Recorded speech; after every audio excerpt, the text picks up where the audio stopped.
wrong window. Last week was the Xbox 360's 20th birthday, which, if you are like me, that makes you feel a million years old.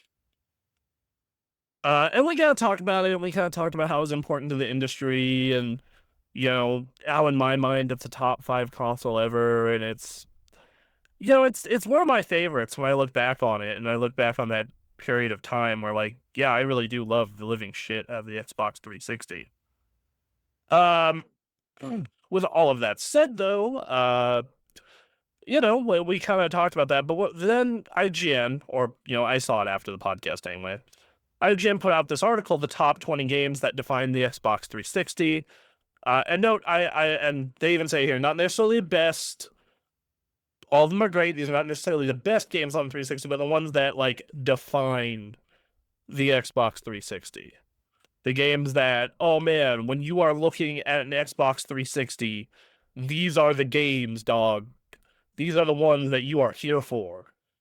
Or that you remember vividly back at the time. I kind of want to go through it and give my take on it, and if I were to replace anything, where it would go, and, kind of have fun with it. IGN is notorious for making long lists, as I saw last week with their top 100 Nintendo games. So let's see how Ryan McCaffrey did for this. We might as well get into it. I will say that the more I look back at the 360, the more it seems like it was a lucky one-off by Microsoft, because everything they have done since hasn't come nowhere near close to what the 360 did. All right, let's get into it. Number 20, 1 versus 100. This is something that I keep begging Microsoft to bring back. I don't think they ever will, because I don't even think the TV show is still going. I would love to see if someone would check that. But I don't even know if the TV show is still going as a whole, but I think this game was real cool. I think the fact that you could it was like scheduled, right? Like every hour on the hour, and then they would do the live version, like, I think it was like, once a day, from like a studio in, Seattle, Redmond, wherever it was. It was just this memorable thing where, like, you and your friends would hop on, you'd see all your avatars and your little posse, and you would just be doing the trivia. And it'd be super fun. And I was never fortunate enough to be the one, but I was fortunate enough to, win. I think I won like $1. Same thing in the story. I think most people won $1 playing 1 versus 100 at some point. Hold on. All right, for some reason OBS whoa. Hold on. Okay, for some reason OBS freaked out there for a second. But we're live. So anyway, but yeah, 1 versus 100 was this really unique thing that I feel that a lot of people don't remember outside of people who were really into the 360 at the time. And it's not you can't even play it. Like, this was such an online service dependent game that there is no way to play it anymore. And that sucks. And I feel like everyone who played it would love for it to come back. I also think it would do super well in this day and age. Like, Microsoft could be like, hey, you get Microsoft rewards points for coming and playing this game. And if you can win real life prizes and whatnot. I think it would still be really popular. And it was a bummer that it went away, and it is a bummer that you can't play it anymore, and just, yeah. But when I do think back to the 360, this is kind of one of those standout moments from that, like, second era of Xbox, when they were doing the NXE and doing the doing the Netflix stuff and trying to get more into the social gaming thing. So yeah, good pick. I think being lower on the list makes sense. I think that is a good call. All right, number 19. Viva Pinata. This is criminally too low. Actually, no. I think for a list that like defines the Xbox 360, it makes sense. And I think that this game did a couple of things for them. One, it showed Rare could still be like a powerhouse developer and release just an absolutely lights out game. Because they bought Rare in 2002. Their first game was grabbed by the Ghoulies. Kind of mediocre. Their next games were Perfect Dark and Cameo. Perfect Dark, I liked it at the time. Going back to it, it obviously was not as good as Call of Duty 2 or most of the other really good shooters of that day, even in 2005. It is a fine game, but it is very much a launch title. I think Cameo is great, but it is not nearly as critically beloved as Viva Pinata. I am very much in a minority of people who will tell you Cameo is awesome. If you have access to a Series X or S or a 360, you should play Cameo Elements of Power if you like adventure games. But Viva Pinata is the first one that felt like a critical darling. And it did something very important for Microsoft that I don't think a lot of people understand at the time, which is 2006, Xbox very much had this image of being the dude bro box. It was the dude bro box. It was the I'm gonna play Halo and Call of Duty 2 with the boys. And then, Ghost Recon, Rainbow Six, Gears of War, Mountain Dew. Set up set up the Xbox in the dorm room with the boys. And it wasn't really catering to anyone outside that audience. And Viva Pinata was one of those games, really the biggest game in my mind at the in 06 at least, that was showcasing, no, we can branch out. We are not just the dude bro box. I think it's an awesome game. I think this is a franchise that if you were to put out one today and put it on like Switch and Steam Deck, it would be insanely popular. Viva Pinata, for those of you who don't know, it's like kind of a farming sim meets kind of gardening sim with a little bit of Pokemon elements in, because you gotta get them into your garden and get them to stay. These little weird creature pinata people. And it looked amazing at the time. Still looks great now. Like I played that game. I played it recently in the living room, and it looks absolutely amazing. Even today, I think that, but like today with the popularity of games like Stardew Valley and Palia and Sunhaven, all these multi-million seller farming games, I think you could do a new Viva Pinata, and if you marketed it well and it was as good as the old ones, it would do gangbusters, dude. This is the kind of game that I think about, like my girlfriend would be into, right? Like, she's a big fan of all those games I mentioned. And I have been telling her basically the entire time we've been dating, yo, I think you would really love Viva Pinata. And they just need to do a proper PC port so she can see it for herself. Yeah, and they even say this, like, hey, in a world where Animal Crossing is a massive hit, I think that, Viva Pinata could potentially do well. And I agree. I think that Viva Pinata is a very big missed opportunity. They should have kept going with it. And I do think it was important and a defining moment for the early years of the Xbox 360 of like, we can be more than the dude bro box. It's just such a shame they only did one sequel. Real sequel. They have the DS game and whatnot, but yeah. Number 18, Lost Odyssey. The reason they cite this game is because it like showed Xbox's push into Japan to try and be successful in Japan. For those of you that don't remember, the original Xbox tanked in Japan. No one cared.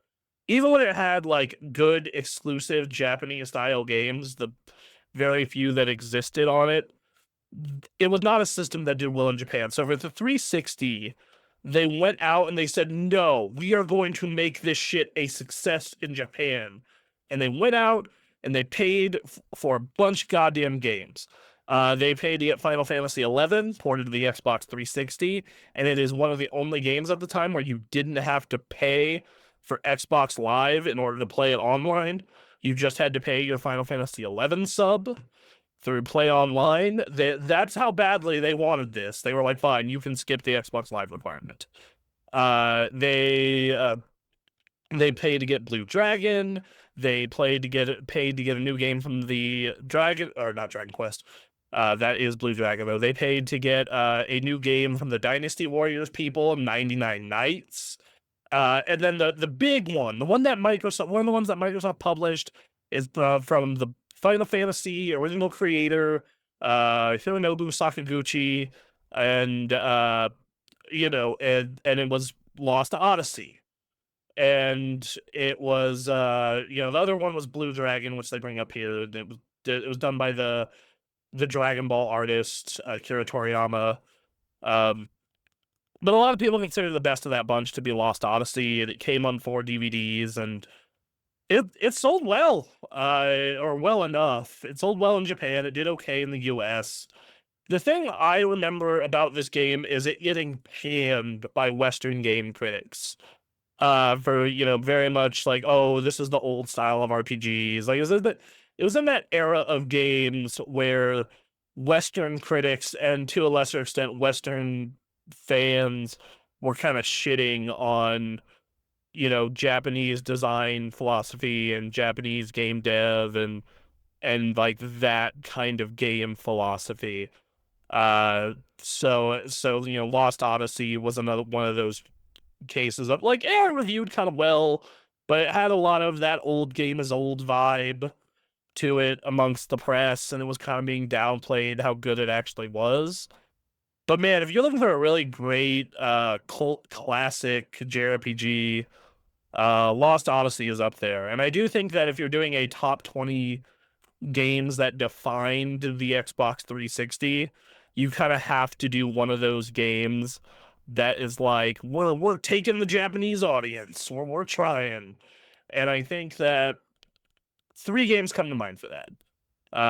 One is Blue Dragon, which was the one I was most excited for, and it's a shame that game didn't pan out as much as you would hope, because it was, cool. Lost Odyssey, or this was a huge moment. People couldn't believe it at the time. When Final Fantasy 13 was announced, it was going to be on 360 as well. That was a moment where it's like, why would I ever buy a PlayStation? Oh my god, Final Fantasy is on Xbox. And yeah, they made all these moves, man, and it obviously didn't pan out. No one gave a shit about the 360 again in Japan. They were like, these games are cool. I'm still gonna buy a PlayStation. I'm gonna buy a Wii. I'm gonna buy a DS or a PSP. Fuck your Xbox. Fuck you, Gaijin. Like, that's what it was. So, but yeah, I think if you wanted to represent that is a good example. So, let's get to the next game. Dead Rising, number 17. Yeah, I think if you want to talk about the early days of the 360, I think Dead Rising is one of those games that you need to have. I think Dead Rising was a real system seller, especially like pre-Gears of War.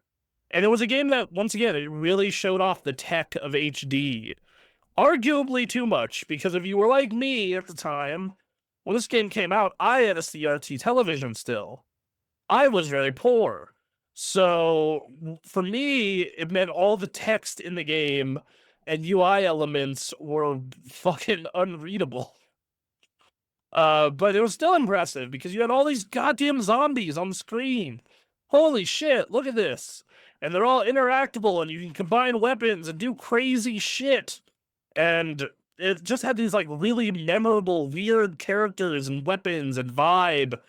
And I think one thing that really helped is it came out when not a lot of games were out for the system yet.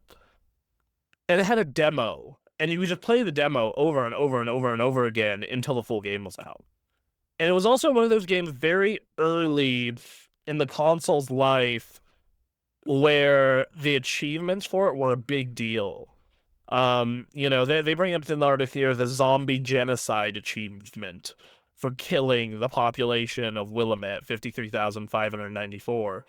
And yeah, dude, I remember friends who were like just sitting in private chat, grinding this achievement for literal days. To get it. And they, and it was one of those like first big holy shit, I did it achievements. Yeah, like I when I talk about the 360, it's kind of one of those games I feel like everybody had, everybody played. It was a technical showcase for the system, and it was awesome, like straight up. And we talked about it, and I'm glad they're doing a new one. Um, so yeah, and it was kind of one of those games that like with some other games that show up later on this list, felt like, oh, holy shit. Yeah, the 360 is doing something that the old shit couldn't do. All right, let's get to the next one. Geometry Wars Retro Evolved. Uh, yeah. So this was like one of the early Xbox Live Arcade games, like a downloadable only game that they would put out every Wednesday. Typically, it'd be smaller in scale. This was a launch title, and it was the most downloaded Xbox Live Arcade game. And this game was originally unlockable in PGR2, and it was wildly addictive. It's super simple. It's a twin joystick shooter where different shapes come out and follow you or do weird stuff, and you just play it forever. I will still go load up Geometry Wars. Like, I have it on my PC, I have it on the Xbox that's still set up in the living room, and yeah, occasionally I will just boot up Geometry Wars and do a session. It is wildly addictive to high score chase. The leaderboards are still fairly active for a game this old. And yeah, it's a lot of fun. And it was kind of one of the first. It's not an indie title because it was published by Microsoft and made by Bizarre Creations, but it was one of those first experiences you had on a console that here's a smaller experience made by a smaller team because it was a small sub team of Bizarre Creations that you can put out for it's $5. It was a $5 game and have an amazing time with. And it also was like an early proof of concept of, oh shit, it's really cool that we like, oh, I'm bored. Let's check the store. Let's get a game. Oh, this is $5. Download it and have a great time. Yeah. No, once again, early 360 memories, those first year, and that launch, like the launch to me very much stands out of like, okay, Call of Duty 2, Cameo, PGR, all great, and then Geometry Wars. And if you want to be honest, like, what is the best game of that list? It is probably Geometry Wars. It is the one that holds up the best. So, yeah. All right, let's get moving. Next one. Number 15, Ninja Gaiden 2. This one's hard, because the reason I have it on the list is because it was a like case of like, hey, we can bring hack and slashes to Xbox as well. And that's true because outside of the original Ninja Gaiden, most of that kind of game did not come to Xbox as much. It was very much a more PlayStation oriented thing. And Ninja Gaiden 2 is a great game. Like, straight up. Ninja Gaiden 2 is an awesome game. That remake that just put out is great. You should play that if you haven't, or if you like character action games. Or you should play the original. Either option is great. But I don't know. I think that if you're doing a character action game for the 360, the more meaningful one in my mind is DMC4. And the reason I say that is Ninja Gaiden 2 is a great game, but it is not as good as the original. And you can say the same thing about DMC4. It's not as good as 3. But Ninja Gaiden was an Xbox exclusive. The original was. And, this, it was obvious that, oh, this is going to be an Xbox exclusive, which it was a timed exclusive. But I think that, like, DMC coming to Xbox was a lot bigger deal. Like, getting DMC4 on an Xbox and not having to buy a PS3 for it was a really big deal. And I think that it's kind of a better game than Ninja Gaiden 2. So, I still think it's a great game, and I do think Ninja Gaiden is one of those games that defines Xbox as a brand. I think about those first two games of how they were just Xbox exclusives and really associated with Xbox, and were trying to push the tech of Xbox. So if you're coming at it from that standpoint, I can understand. That's where that's at in my mind, at least. So yeah. Um yeah, okay, that's fine. I'd put it a little bit lower as well. I'd probably drop it down to like 18 to 20. I think 15's a little high, but eh. Number 14. Blade. Ugh. This is the first one on here where I'm like, ugh, I don't think this should be here. I don't think you should put this here. Dog, I'm good. The thing is, it's hard for me to say this as well because, like, I understand Blade is actually a great game that a lot of people love. I just don't like Blade. That's the part about it that sucks for me is like I can't even like say much about this. It's poorly designed. It's just not for me. Um, but yeah, it was the first big hit in the summer of arcade. So from like '08 to I think 2013, 2014, Microsoft did this thing called the Summer of Arcade, which what it was is they would put out 4 to 5 very high profile, big name games for Xbox Live Arcade. Typically either smaller titles from a AAA publisher or like a very well polished, high profile indie game. Blade was the first like mega hit indie game out of that. It was done by Jonathan Blow. It was smaller scope, and it's just this really cool painterly art style with challenging time manipulation based puzzles. And you know, the funny thing here is it's just like they say if everyone wasn't paying attention to Xbox Live Arcade before Braid, they sure as heck did after. I actually think the game that out of the games that were listed in that first Summer of Arcade, Galaga Legions, Bionic Commando Rearmed, Geometry Wars 2, Castle Crashers, and Braid, Castle Crashers, I feel, is the one that everybody I knew played and owned. Braid was like the niche game for people who were really fucking into video games. Braid was like for people like me, except I didn't enjoy it. Versus like Castle Crashers is what everyone played. Like everyone I knew owned Castle Crashers. Everyone I knew was playing Castle Crashers. I personally like put Castle Crashers here because I don't particularly care for Blade. But I understand why you would have it here. Is the thing.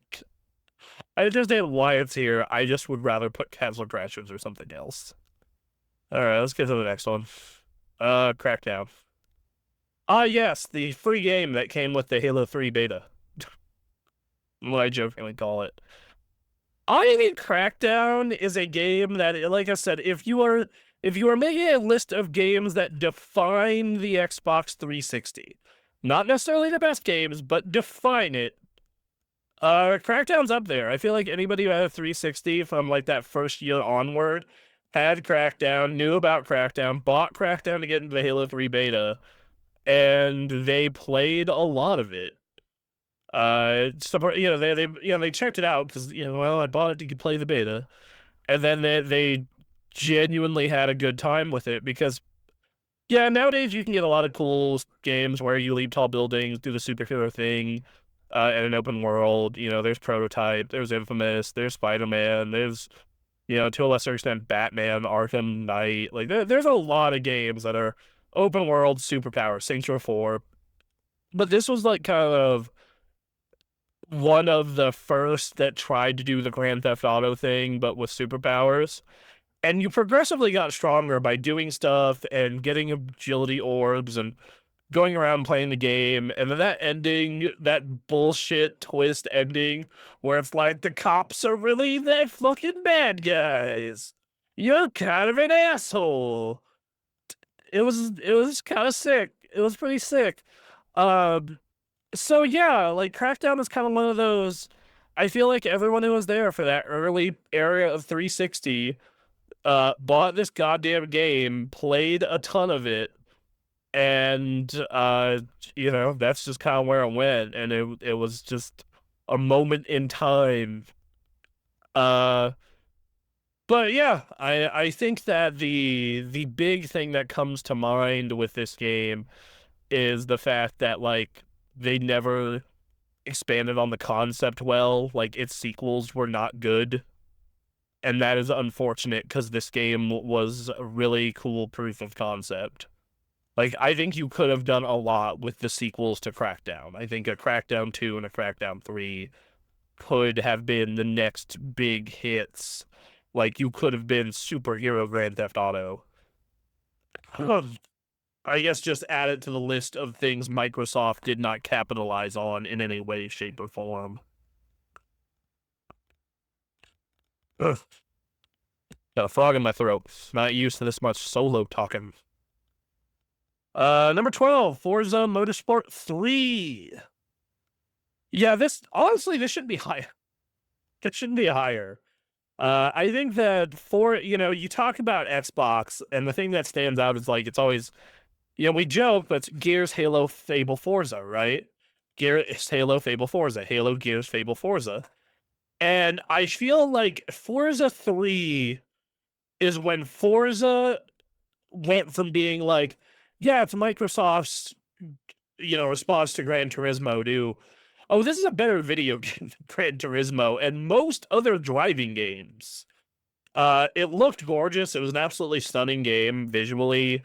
I think the rewind feature was a nice way to, uh, help people who are new to the game, all the different assists, so you could slowly ramp up from being, handheld to being a full, like, motorsport, like pro, like with no assists.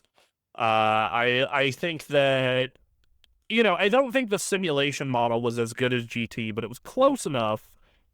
And everything about Forza Motorsport 3 in comparison to Gran Turismo 5 or 6 was just a better game. It was just a better game, period. And every car had interiors, not just premium cars. And the online functioned like a normal video game and not some antiquated bullshit nightmare. And like, is it my favorite game on the racing game on the 360? No, that's PGR4 Burnout Paradise. But if you're talking about defined a 360, yeah, it's Forza 3, dude. This should honestly, like I said, be higher. This should be like top 10, if not maybe top 5. Like, yes, absolutely. So they do briefly talk about Kinect's legacy. They say Kinect wasn't everyone's favorite part of the 360, but it was an important part nevertheless, especially in the second half of the console lifecycle. And then there are two good games that define the original version of the hardware, Kinect Adventures and Dance Central. I don't think Kinect Adventures is a good game. I think their attempt to make a Wii Sports style thing is actually not very good. And I think that is proven by the fact that almost everyone who had a Kinect sold that shit. So I think there's that. Now, what I would say, I think you could have put, like, Enter the Gunstringer here instead. And that, or the gun, I think it's called Enter the Gunstringer. It's that puppet nightmare fuel ass game. It's a lot of fun. And then Dance Central. I actually think Dance Central should be on the list. I think you could take out one of those earlier games, like, say, Blade. Because I think Dance Central was the game that sold a lot of Kinects. I love Dance Central. It's part of why I still keep a 360 and a Kinect, like, around and easy to hook up, because that game is awesome. That is, especially if you have Dance Central 3 and you imported all the songs from 1 and 2 and you just play 1, 2, 3 with all the DLC on, like, that is a top fucking tier experience. It was the reason to buy a Kinect. I remember when I bought, I did not play Dance Central 1. I was at my first PAX in 2011 and I played Dance Central 2 at the Harmonix booth and immediately had to save up to run out and buy a Kinect in Dance Central 2. It was that mind-blowing game. I had a super fun time with it. Still, it is like the one game where I think wouldn't be opposed to another Kinect. Just to get more Dance Central. So yeah, no, I think that should be on the list. It's a bummer that neither of the Kinect games made it. Anyway, number 11, Left 4 Dead. I because I have played it on PC basically since college, this is like, in my mind, a PC game. But I also know that, like, at the time, a lot of people played it on 360, including myself. Like, I remember renting it and playing it with friends and getting in the beta and playing that with friends and thinking it was awesome. It's if you want to get like top 10 best 360 games or top 20 best, it would have to be on there. Specifically the second one. I very much remember this game as well because it came out when like horde modes and zombie modes and co-op modes got really big on the 360. Because you had this period in like 08, 09 where you had horde mode coming to Gears, zombies come to Call of Duty, Firefight come to Halo, and then Left 4 Dead came out. And all those experiences are fucking awesome. But Left 4 Dead was the best one, and you know, it's partially because it's a full game and not just a mode. But yeah, that game is infinitely replayable because of the AI director. And you know, it's a great experience to play with friends. You know, I play it almost every year, at least a little bit. And yeah, it kind of defined that co-op era on the 360 in my mind, and it was one of those Xbox Live stalwarts that was there over and over and over again. Not much to say about it though. Like I want another one. I would love a third one. I don't know how you improve it is the problem. Like the second one is perfect, you know. So there's that. But yeah, this deserves to be there. I think it's one of the.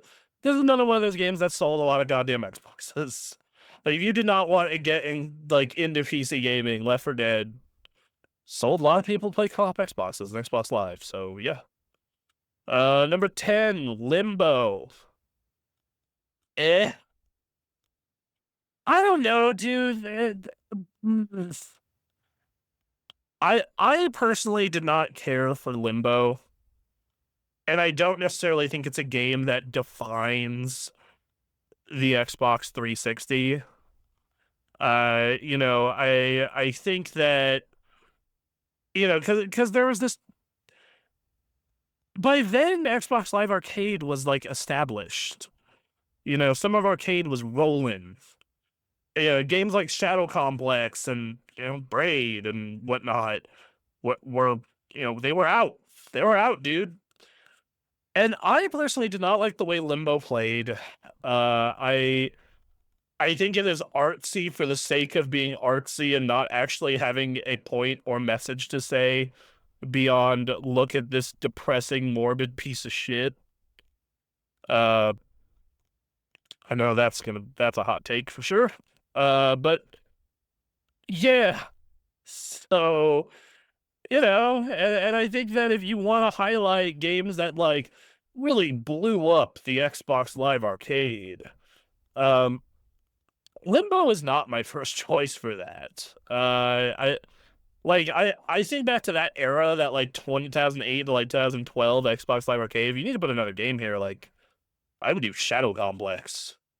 Like everyone I knew played Shadow Complex, and it was very popular, and it was a great game. And like, I don't know why you're putting this.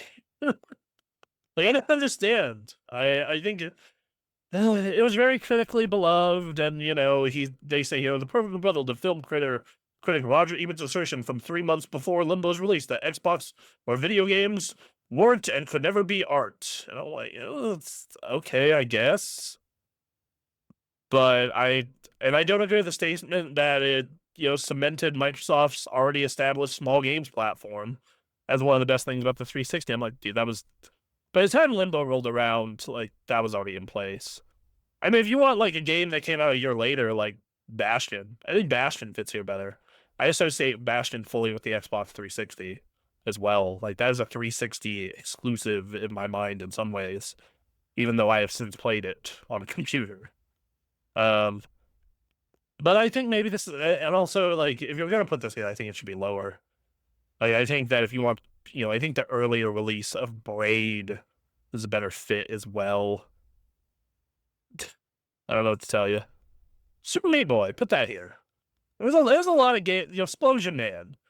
There was a lot of big XBLA hits that could go here that I don't necessarily think Limbo deserves. Braid, I understood more. Limbo, eh. I have a funny memory of Limbo, like trying it for the first time, because they used to have a trial for every Xbox Live Arcade game. You could play every Xbox Live Arcade game for, I think, I'm not sure if there was a time limit or it was just like whatever the developers set. But I remember playing that game and going through the trial with my friend Joe. We're just kind of hanging out playing the game, and like we jump a little too far to where it kills the character. We hear both his legs snap. He leans forward, and then his eyes close. He falls forward, dies, and says game over, and we just laugh super hard, which says says everything about the mindset of college age boys. You know. All right, let's get to the next one. Rock Band. Yes, absolutely yes. 110% yes. Arguably should be higher. If you want to talk about games that define the Xbox 360, and really that era of video games, like that 2006 to 2012, 13 era, it is Rock Band and Guitar Hero, and Rock Band is the better game. Like, there were multiple points where I would show up to parties in high school and college, and Rock Band would be set up and rolling. There were multiple weekends, almost an entire year and a half worth, of people coming down to my basement, or then when I moved, going upstairs to the main bedroom, the upstairs bedroom, and just playing Rock Band for an entire weekend. Like my friend, I remember my friend Mitch and I blew through the entire campaign of the original Rock Band in one weekend. Like I was singing the entire time. My voice was entirely shit by the end of that weekend. I had an amazing time. And I remember checking the DLC releases every week to see if there was new cool music coming. Like almost every other week, I was buying goddamn Rock Band music. And yeah, it wasn't exclusive to 360, but it very much defined the console. But like I don't think that, like, if you're talking about certain eras of video games and certain consoles, Rock Band and the 360 are linked, and that is a game that defines the fuck out of that system. Like I remember people like doing the achievement of like, oh, play the entire set list from the game in one shot. So yeah. No, that game it was awesome. I've talked about Rock Band to death on this channel. I would love to see it come back in a real fashion and not just some bullshit Fortnite thing. I don't think it ever will. And it bums me out because it's a cool experience. Like I played some of it recently. I went back and played 4 when they said, hey, we're taking all this music down over time. And I bought a bunch of DLC and I played some guitar and I had a great time. And I was like, man, it is a shame that current generations of gamers will not get to experience this unless they have a parent like me who was really attached and kept all that stuff. It is an awesome game. It's an awesome franchise. You all should play Rock Band. All right, number 8. Let's go now. The Elder Scrolls 4 Oblivion. Yeah, this was so the 360 didn't really have a killer launch title. It had some great games at launch. I really enjoyed COD and Condemned and, PGR3. I loved Cameo. Dead or Alive would come out a month later. I played that game to death. Full Auto came out in February. Was kind of a disappointment. Then you had a really packed March. You had Ghost Recon, which is a great game. Fight Night. But Ghost Recon was kind of short. Fight Night, same thing. Great game, kind of short. If you got all, by the time you got all the achievements and did everything you wanted to do, it was, like you were pretty done. And then finally, and then Oblivion. And I remember not being that into Oblivion. I remember or not like after I played it, but I played that game because I had finished everything else. Like I had beat Condemned. I'm done with Perfect Dark. I 100%ed PGR3. Like played my share of COD and whatnot. Beat Gaul, beat Fight Night. I was like, ugh. Sure, I'll GameFly this or rent this. No, I was still renting a Blockbuster at that time. Jesus, this was a long time ago. And I remember getting out into that open world segment. Like, you go through the sewers, and, it's all very cinematic and hype. They have a great intro. And you get out to the sewers, and you see the big open world. And I had a very similar moment with World of Warcraft, but in this case, it was like that, but way, way, way, way prettier. Now it looks like garbage, of course, but back then, mind blowing. Uh, and just fucking blew my goddamn mind. And the fact that you could go goddamn anywhere. And I remember, like, swimming across the way and finding that town that's been turned invisible, and you have to get the cure from that fucking dickhead mage who, after he gives me the cure, I cure the city and go back and murder him for being such a dick. Uh, on an industry level, it was kind of like one of those games that, like, a lot of those early 360 games couldn't be done on PS2, or original Xbox, but you kind of felt they made some tweaks that could make it one of the play. Like, no way, this is running on an original Xbox. Get the fuck out. It's not happening. And then another thing with it is Western RPGs were not a popular genre on console at the time. They would come out on occasion. You'd get your games like KOTOR or Jade Empire, but they were not like super mass market, mass appeal type things. Like, Morrowind came out on the original Xbox, no one gave a shit. And part of that's just because it played weird and it looked bad. But then, like, this game looked amazing. They sanded down some of the rougher edges, and I realized that people, will complain about, lost some depth in that transition. It did. Was not enough to where it, like, hurt the experience too much. And I feel like this game is a big part of why you saw the explosion of Western RPGs in North America, especially on what the bigger market at the time was, which was console. You saw Western, you saw Mass Effect do well. You saw, Fallout 3, Fallout New Vegas, Skyrim, especially, Witcher 2, Witcher 3. All these games kind of were riding on what Oblivion set up early in the console's life. And while not as much as Viva Pinata, it also showed that, hey, the Xbox is not just the dude bro box. Which, another big one. They briefly bring up the indie explosion, which I talked a lot about those when I talked about Limbo. Yeah, like Fez and Super Meat Boy, also great options. I do think I miss Xbox Live Arcade. I think and I do wish platform holders would do that more, where, like, PlayStation or Nintendo or Sony, and to be fair, Nintendo kind of does it now, where it's like, these are some great indie games that we are going to promote with their Nindies platform. I would like to see that more. I would like to see, like, during the summer or during the winter, like, here, we're going to highlight 5 really dope, very polished indie games on our platform. I think that'd be very cool. I think that someone needs to run with that idea. Anyway, 7, BioShock. Yeah, like, it was one of those games that, like, it was on PC as well, but the 360 version was a little better, a little more stable at the time. And it was one of those games that really showed off what that system could do. Oh, excuse me. Graphically, at least. I think that, like, it has one of the strongest intros to a game I've ever seen.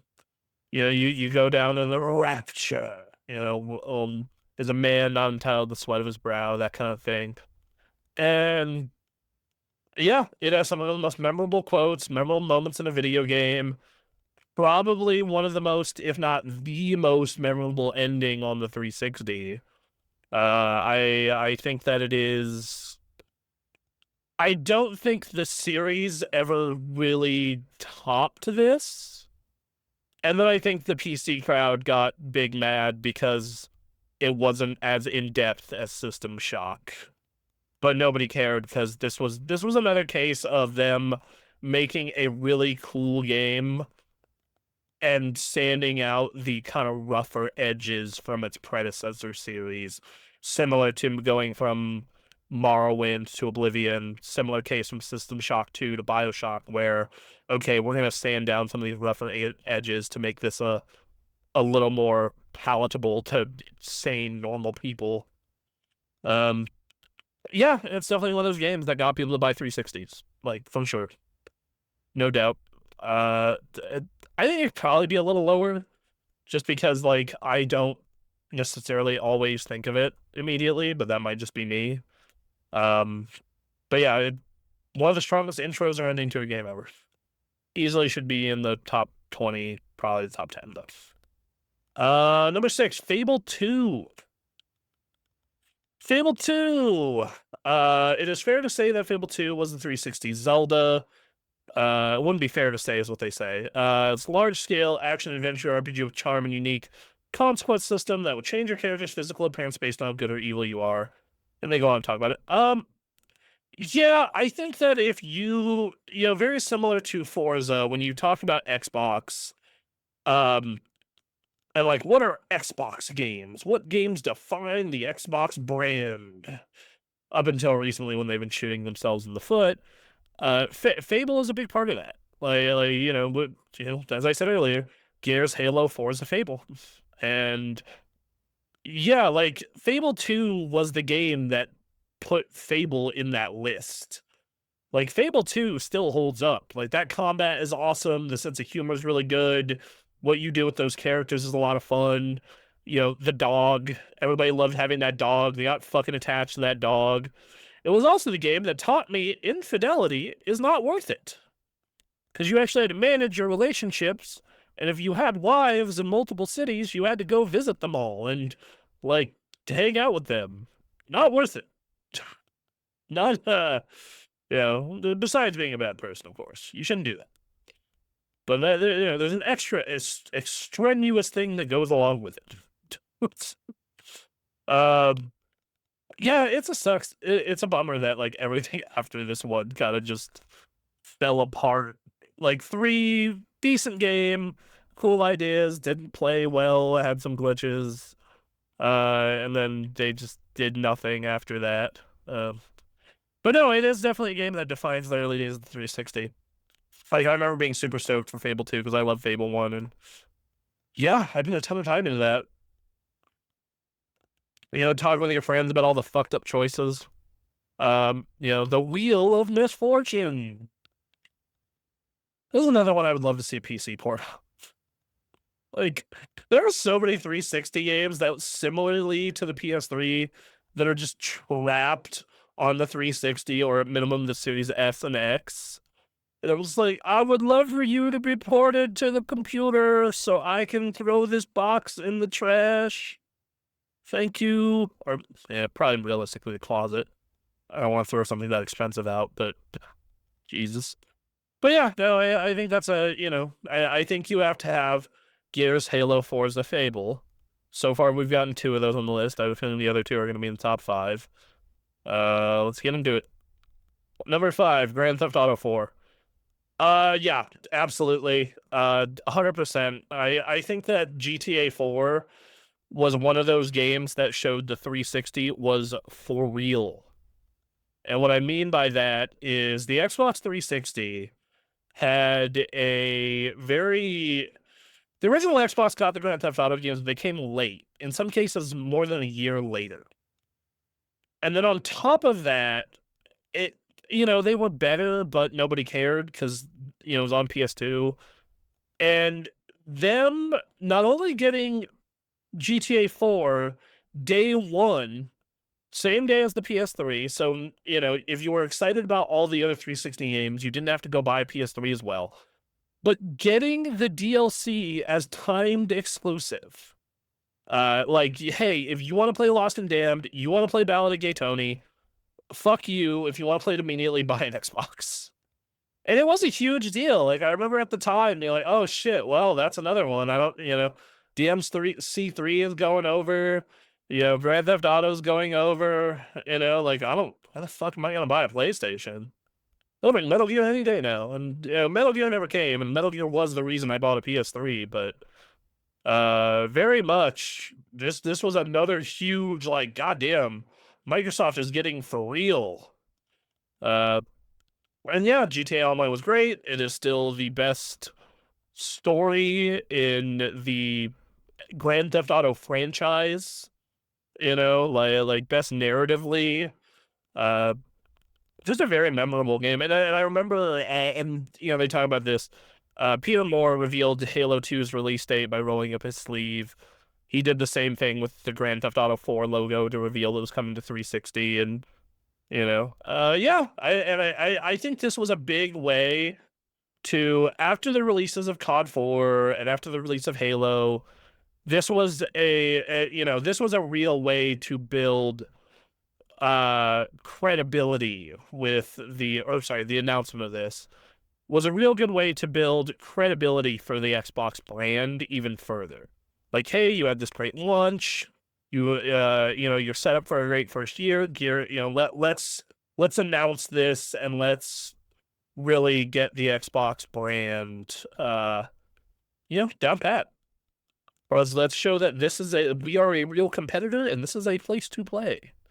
Don't buy a PlayStation. Is you know, and yeah. So number 4, Call of Duty 4 Modern Warfare. I honestly think this should be top 2. If you want a game that really, at a minimum, top 3.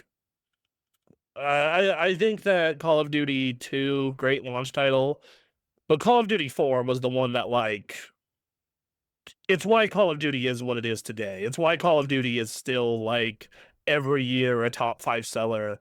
Every year, this big franchise that everyone talks about and loves. Like, Call of Duty 4 was just it blew up. There's no other way to describe it. Everyone, it is one of those games where if you owned a 360, you probably owned a copy of Call of Duty 4. The atmosphere in that campaign was amazing. You know, people talking about the different missions. Like, everyone I knew played that game talked about how sick the nuke thing was, or all gillied up, or the ending, stuff like that. And then I think in the case of, you know, it was one of those first games that started doing the progression system in multiplayer, like the unlocks, and, you know, great maps, great, you know, great gameplay. And from that entire generation, Call of Duty was associated with Xbox. And, you know, you would watch the E3 press conference, or you would go to E3 and you would sit through the Xbox show. And at one point, Call of Duty would be there. And that all is because of Call of Duty 4. So much so that, you know, even though you can play it on PlayStation, unless all you owned was a PlayStation, you were going to play Call of Duty on Xbox. That's where everyone was too, and that's where the multiplayer was. And yeah, it was a fucking experience, man. COD 4, like, just it, like, not only defines the console, you know, one of the defining games of that generation. And it was and it was one of those games where it was really easy to get into matches, very similar to Halo 3, which came out, you know, a little bit earlier, and just, yeah, yes, Call of Duty 4 still holds up. Like, I played that remaster not that long ago, and that game's campaign is still sick, and its multiplayer is still a lot of fun. So no, I think that if you talk about games that define the Xbox and sold a lot of Xboxes, Modern Warfare, absolutely. Number 3, Mass Effect 1. Okay, if we're talking about quality, I think this is like, I think 2 is better. If you're talking about define the Xbox, I think this should actually be a little lower. I think it is a great game. I think it, like Oblivion, I think this and Oblivion should probably swap places almost. Because, you know, Western RPGs on the system, Oblivion was kind of the one that made, you know, walked so Mass Effect could run. That said, yeah, Mass Effect was hot at the time and on the system. Like, it was another one of those games that helped grow Western RPGs and really cement that stuff on console. Of course, the trilogy nature of it is, you know, was kind of mind blowing. The choices, the way it looked, its soundtrack, Uh, and it felt like a game that was like just. It is a small game when you examine it and you get to know it. But the first time you play Mass Effect, it feels like the biggest fucking game in the world. Because like it's the entirety of space, especially at the time. Oh, yeah. I don't necessarily think that. Ah, God. And it's. I think one of the hard parts for me also is it's like it defines the 360, but it is not one of the like games burned into my memory. And I think part of that's because I also have played it on PC and PlayStation since this game's release. And because I was kind of lukewarm on the first one, the way it played. But yeah, man. Like I think that is a cinematic masterpiece. I do think it's one of the games that defines the 360. It's just I feel it's like 1/3 of that experience as well, which is another reason I'd probably have it lower. But yeah, I think it deserves to be yes. Number 2, Gears of War. This is another case where it's like this is the games that defined it, not the best ones. I think the best Gears game is 3, but if you're talking about the ones that defined it, yeah, Gears of War. Yes, this absolutely should be number 2. Uh, Look, the story, it says here, the story was Epic Games asked Microsoft to double the amount of RAM in the Xbox 360 to make Gears and Unreal run better, and they did. Gears of War was the game that was like the 360's coming out party. The system was out for a year when Gears came out. System comes out November 22nd, 2025. This game's out like November 7th, I think, something like that. 2006, or sorry, 2005. November 22nd, 2005. This game comes out November 7th, 8th, something like that. 2006. And it is a visual showcase. Like, Gears of War 1 looks jank, is blurry as shit now, but at the time, that was a visual fucking masterpiece. I cannot describe to you how much better Gears of War looked than every other fucking game on the market. It had a great co-op campaign. It was a great reason to play split screen, and an even better reason to have Xbox Live. The multiplayer, it wasn't, quite where Halo 2 was, or Halo 3 and Modern Warfare later with matchmaking, but it was a rock solid multiplayer, great sound, memorable characters, throughout this little thing. I've talked about Gears, Halo, Forza, Fable. This is another case of, it is the Gears, and that Gears, Halo, Forza, Fable. And yeah, dude,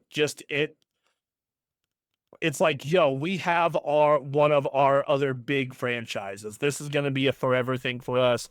Like Mario is for Nintendo, Zelda is for Nintendo, God of War is for PlayStation. Gears is gonna be one of those for us. And yeah, and I played that remaster earlier this year, and I have my complaints about it for sure. Like it's relative to where the series goes, the original feels almost like a tech demo today. But that core gameplay still feels awesome. Like I'm going, I went through that game and I was like, okay, I got some beef with this compared to later entries in the series, but this core loop is still real good. It still feels real good. The shooting, everything feels just heavy and weighty, and when you chainsaw a dude or get a headshot, those fucking sound effects, like, yeah. Yeah, and I, and if you want to talk about the long term of these franchises, like, outside, like, if you talk about Gears, Halo, Forza, Fable, and not including Horizon, because I'm talking about Forza Motorsport, Gears is probably the one that's like in the best spot still. Halo Infinite just put out its last update 4 years into a 10-year plan. The MCC is basically just a server maintenance game that people play at this point. Fable, its reboot's been in development hell. The recent Forza Motorsport got its, disappointed and got it, even once it got to a good place, the team got gutted. Versus Gears 4 and 5 were good games. Were they as good as 3? Not really, but they're still really good games, and they tried some stuff, and certainly a lot better than where Halo 4 and 5 went, comparatively, and same thing with Forza 5, 6, and 7, and Fable didn't even really get a real game past 3. So yeah, like I think Gears is probably Microsoft's strongest game at this point from like these old days at least. And Gears, like you can't talk about the 360 without talking about Gears of War. What it did in those first days, what it did, for the system, uh, like just yeah, like just people talking about the story and the characters and just yeah, man. You want to talk about games that define the 360? Gears is definitely there. Uh, yeah, I feel like you can't talk about that game or really even that era of games without Gears, because you look at all the games that Gears will go on to inspire. Your Army of Twos, for example. Perfect to look. All right, number one. This is no surprise. Halo 3. Look, man, this game sold 17 million copies on a system that sold like 80 million units. That means almost a fourth of all people who bought a 360, which probably more because the Red Ring problem we've all talked about, own Halo 3. And I think that this is gonna be a fucking maybe a controversial take. I'm not necessarily sure. It's it is the game that is probably the most complete on the platform. It has an amazing campaign from start to finish. It has a fantastic competitive and casual multiplayer, super good co-op campaign. The map editor, while kind of rudimentary today, was mind-blowing at the time. The film stuff was really cool, really neat, like fun to mess around with. Every goddamn part of this game was a polished masterpiece, and it had a great competitive multiplayer. And I pretty much almost everyone who had an Xbox 360 had a Halo group, has a Halo story. I remember in my high school we had a gamers club that turned into one of two things. It was either Rock Band Club, where people would play Rock Band, and Halo Club, where people would do Halo lands, and they had Halo tournaments. And the marketing blitz for this game was crazy. Like 7-Eleven Slurpees and cars, and they cross-marketed a fucking Zune. Yo, dog, you get a Halo 3 Zune. If you were weird and didn't own an iPod. I was weird in a different way. I listened to music on a Creative Zen Nano and then later a PSP. So I'm extra weird in that sense. But yeah, no, I think that it is like Halo will forever be linked to Xbox, and the peak of Xbox, of course, has the peak Halo, which is Halo 3. And you look at the lead up to it, you look at the midnight launch, you look at the online infrastructure, and it was the peak. It was the peak of the Xbox almost, and it was the peak of Halo and the cultural zeitgeist. Halo today. I know this may be weird for people who are, like younger than 26, 27, which is almost no one listening to this podcast, but Halo was just a dominant cultural force. Like you couldn't get away from it. T-shirts being sold in mainstream area, stores, like just it was everywhere. There's a video on YouTube. I forget who it's by. Just look it up. Like Halo 3's insane marketing campaign. It's like 30 minutes of just talking about all the insane shit he did to promote Halo 3. And it was everywhere, and everyone played it. And it is the only time I can think of to where I logged on to a platform. This is Steam, any Nintendo platform, any Xbox platform, any PlayStation platform, where everybody is playing the same goddamn game and everybody is online. I had a near full Xbox 360 friends list at that point. Everybody was online, and all 100 people, 98 of them were playing Halo 3. One was playing Halo 2, one was playing Gears. It was a mind-blowing experience to see. The only thing even close I've seen is when like a very like over half my PlayStation friend list played Destiny 1 when it came out. And a lot of that is because those are the dudes who made Halo 3. Um, it's sad to see because now Halo is a game for dads on the dad box. Yeah, it's what it is. So yeah, I don't know. Pretty good list of it all. A lot of the times IGN butchers stuff, but there's really only a couple complaints I have. And this is obviously a like defined list. But what was the defining achievement? Oh, it's Halo 3. And most people agree it's Halo 3. A couple people say Gears, some say Mass Effect, some say, yeah, you know, it's I don't know, it's Halo 3. But yeah, the games that define the 360, that's it. Uh, Other defining experiences of 360, replacing it multiple times because it keeps red winging and dying. That's probably my most popular game on my 360. I would love to do it like the top 20 games, not just defined, but like top 20 games for the Xbox 360.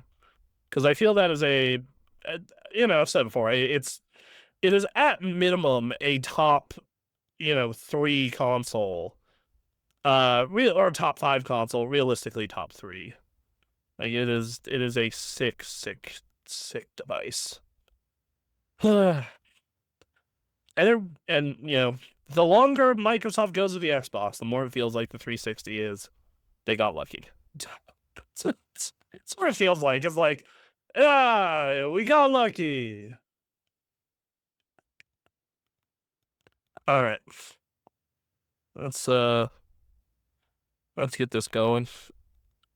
All right, so now on to what I've been playing.